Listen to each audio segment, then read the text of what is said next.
Hello everyone 24 మే 2025న ఒక news article వచ్చింది. అదేంటంటే గూగుల్ మైక్రోసాఫ్ట్ సీఈఓల కంటే ఎక్కువ సంపాదిస్తున్న సీఏ వైభవ్ తనేజా. ఈయన టెస్లా కంపెనీలో సీఎఫ్ఓగా వర్క్ చేస్తున్నారు. సో ఒక చార్టెడ్ అకౌంటెంట్ లైఫ్లో ఎంత ఉన్నత స్థానాన్ని చేరుకోవచ్చు అనడానికి ఇది ఒక క్లాసిక్ ఎగ్జాంపుల్ అని చెప్పుకోవచ్చు. ఐఐటి మెడిసిన్ సివిల్ సర్వీసెస్ కోర్సులు చెయ్యొద్దు అని చెప్పడం మా ఉద్దేశం అసలే కాదు.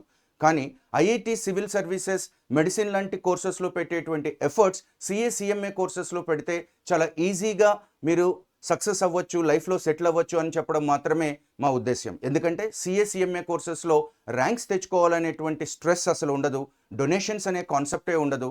కాబట్టి అందరూ కూడా చాలా ఈజీగా సిఏ కోర్సెస్ని చేయొచ్చు. 10th చదివిన వాళ్ళు ఎవరైనా, అలాగే ఇంటర్మీడియట్లో ఎంపీసీ, బైపీసీ, సిఈసి, ఎంఈసి లాంటి కోర్సెస్ చేసిన ఎవరైనా, అదేవిధంగా డిగ్రీ కంప్లీట్ చేసిన వాళ్ళు ఎవరైనా కూడా ఈ సిఏ కోర్సెస్లో జాయిన్ అవ్వచ్చు. సో మరి ఇంకెందుకు ఆలస్యం, ఈ ఇన్ఫర్మేషన్ని మీ ఫ్రెండ్స్తో, రిలేటివ్స్తో షేర్ చేయండి.